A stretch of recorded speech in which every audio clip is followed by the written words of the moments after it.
Welcome back once again. Today we are going to start a new poem of class 7th English from the book English 3, and the poem name is The Sands of Dee. So this poem is composed by Charles Kingsley and it is a tragic or haunting poem. The poem highlights the power of nature, mystery of death and sorrow. So let's start. Oh Mary, go and call the cattle home, and call the cattle home, and call the cattle home across the sands of Dee.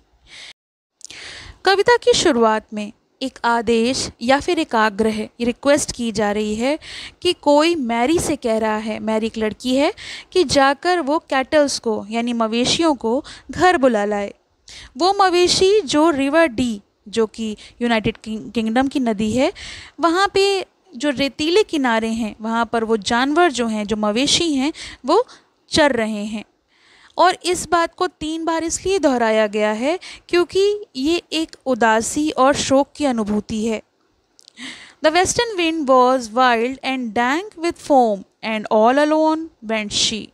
और ये जो western winds हैं यानी जो पश्चिम से आने वाली हवा है वो तेज़ और ठंडी हैं। डैंक मतलब होता है तेज़ और ठंडी।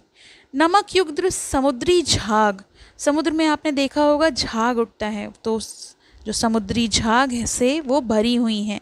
और ऐसे मौसम में मैरी अकेले ही मवेशियों को लाने निकलती है, जो कि किसी खतरे से कम नहीं है। ये वाक्य अकेलेपन और खतरे का संकेत देता है। The western tide crept up along the sand, and o'er the sand, and round the sand, as far as I could see. तो ये जो वेस्टर्न टाइड्स हैं यानी समुद्र में जो ज्वार बढ़ता है, जैसे जैसे ज्वार बढ़ता है वैसे वैसे धीरे धीरे वो रेत जहाँ पर मवेशी जानवर हैं उसे ढकता चला जाता है, बार बार उस पर आता है और चारों ओर फैल जाता है। जहाँ तक नज़र जा सके वहाँ पर सब कुछ ढकता हुआ चला जा रहा है। यानी टाइड में क्या होता है, जो समुद्र का जो जल है, जो स्तर है वो बढ़ता है ऊपर की तरफ। तो इसमें यही बताया गया है कि जब हाई टाइड आती है तो समुद्र का पानी किनारों तक ऊपर उठता है, और जब लो टाइड होती है तो समुद्र का पानी पीछे की तरफ हटता है यानी नीचे चला जाता है।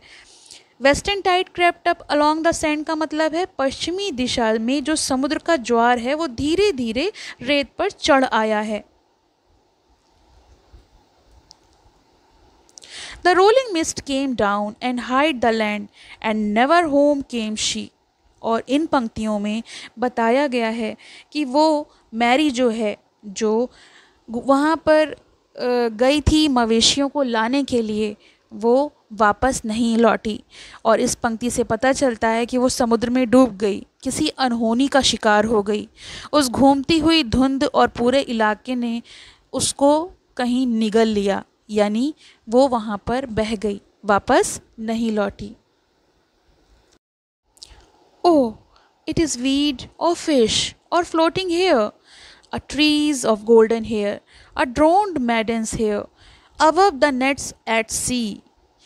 तो यहाँ पर कवि कहते हैं कि समुद्र की सतह पर ये तैरती हुई चीज़ वीड यानी समुद्री घास है, या फिर मछली है, या फिर किसी लड़की के तैरते हुए सुनहरे बाल।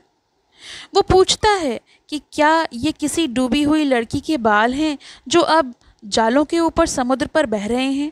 और ये एक दुखद दृश्य को दर्शाता है, क्योंकि ये तो समझ में आ गया कि वो लड़की डूब गई थी, लेकिन उसके सुनहरे बाल तैरते हुए समुद्र के किनारे आ जाते हैं। Was never salmon yet that shone so fair among the stakes of Dee. Salmon होती है मछली। कवि कहते हैं कि आज तक इतनी सुंदरता से चमकने वाली कोई भी सैल्मन मछली रिवर डी में नहीं देखी गई थी, जितनी सुंदर वो डूबी हुई लड़की लग रही थी। यह पंक्तियाँ मृत्यु के बाद की सुंदरता और शांति को दर्शाती है। They rowed her in across the rolling foam, the cruel crawling foam, the cruel hungry foam, to her grave beside the sea. यहाँ पर कवि जो हैं वो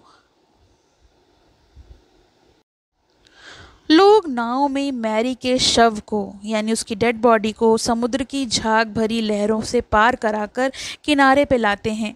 कवि झाग को क्रूर, रेंगती हुई और भूखा कहता है क्योंकि उसने उस लड़की को निगल लिया, मानो समुद्र ने उसे निगल लिया हो। अंततः उसका अंतिम संस्कार समुद्र के किनारे किया गया। But still, the boatmen hear her call the cattle home across the sands of D.